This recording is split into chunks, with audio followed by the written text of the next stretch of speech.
Due to adult content, parental discretion is advised. To begin. Are you watching closely? How to start. Clytus, I'm bored. What plaything can you offer me today? In Life Itself, a memoir, Roger Ebert begins. I was born inside the movie of my life. I was born a poor black child. The visuals were before me. I was born in it. The audio surrounded me. Molded by it. The plot unfolded inevitably, but not necessarily. I don't remember how I got into the movie, but it continues to entertain me. At first, the frames flicker without connection. We all are born with a certain package. We are who we are. Where we were born, who we were born as, how we were raised. We're kind of stuck inside that person. And the purpose of civilization and growth is to be able to reach out and empathize a little bit with other people. And for me, the movies are like a machine that generates empathy. It lets you understand a little bit more about different hopes, aspirations, dreams, and fears. It helps us to identify with the people who are sharing this journey with us. Here's the deal. You just give me the facts. Just the facts. Only the facts. Breathe. Focus. Keep it simple. No doubt. Okay. Welcome to Cock and Bull Movie Talk, what used to be a Tristram Shandy story, in which, apparently, obviously, we don't talk about Tristram Shandy minute by minute. But isn't that the point? Good Lord, what is this story all about? Cock and a bull story. Here's your host, me, Professor Robert E. G. Black. Alone. Group 16 still. Just stand by me today, as it has been.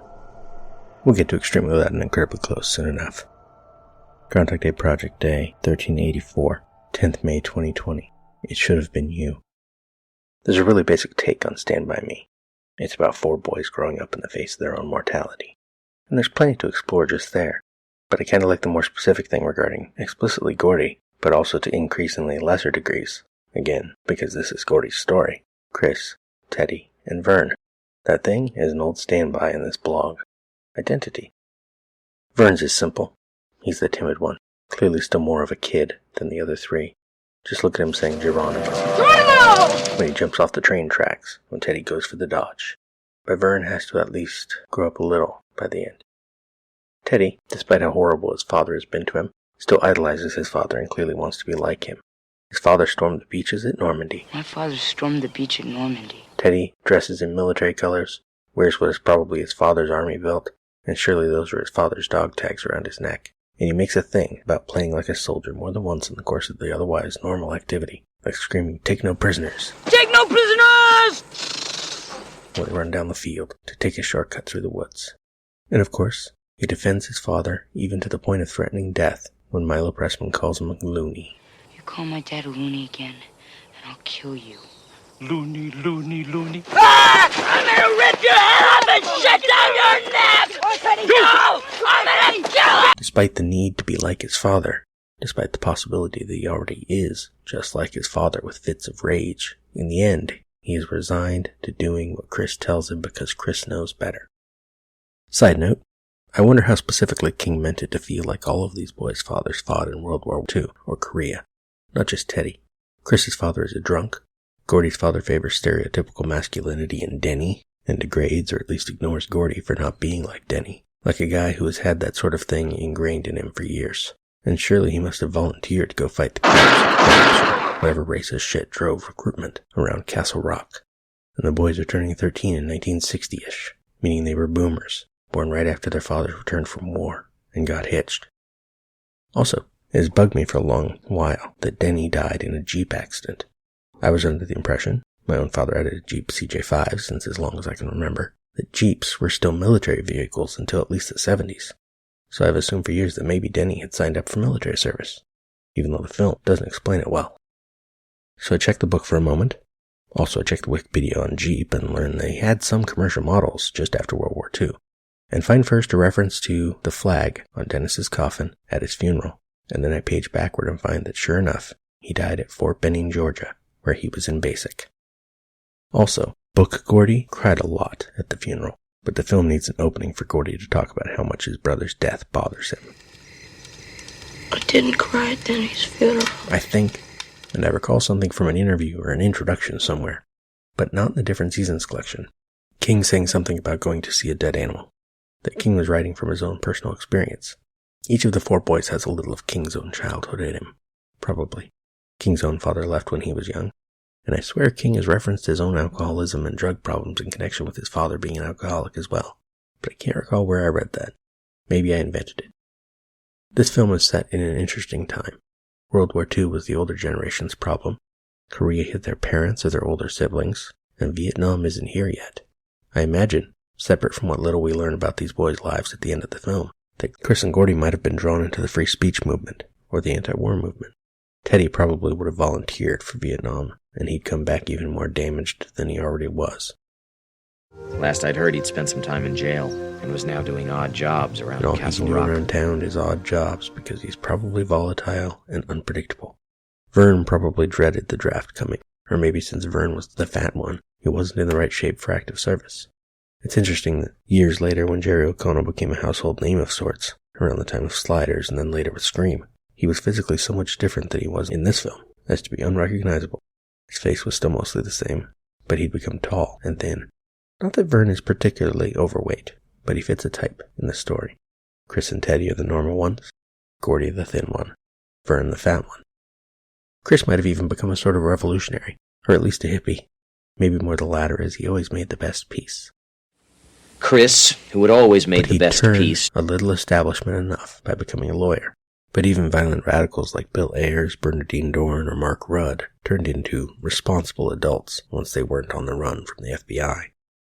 Gordy, in the book, ends up an English teacher and a writer, just like King. And looking more at the book, keep in mind I read The Body at least 30 years ago.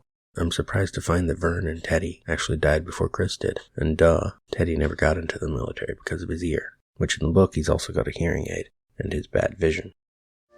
Teddy tried several times to get into the army, but his eyes and his ear Film kept him setup out. might be an improvement. Never mind Gordy is the last survivor, though that might tie in well with the obvious theme of growing up in the face of mortality. All he needs is the singular trigger of the friend he clung to through the years. Chris is a great character. He just now has a complicated life we are only barely seeing. He comes from a family nobody likes. His older brother is a hooligan. Chris himself is a thief. But he can't manage to be one of those low-life Chambers kids. He snags his father's gun and all the remaining bullets just in case, and assumes his father will think he used all the bullets when he was drunk, shooting at cans. But there's an interesting beat in the film. Chris gets dropped off in town by 2 guys in a pickup truck who seem perfectly fine with giving this kid a ride. And in the book, it's a car that Chris gets out of instead of the back of a pickup. Far more personal. He's at Chambers, but clearly that isn't as bad as being a Duchamp. There are levels to Castle Rock. Class levels. And Chris has the potential to rise out of the position prepared for him. Teddy might aim to, but it is hard to imagine that he ever would. The movie version of Vern's future is understandably simple. I heard that Vern got married out of high school, had 4 kids, and is now the forklift operator at the He Arsenal got married and had kids. But so did Gordy. Chris, though, try to imagine him growing up and getting married. It's harder. There's something about him, and maybe part of that is subconscious because River Phoenix would never get the opportunity himself. That it feels like maybe he'd have some passionate love affairs, but they would be brief.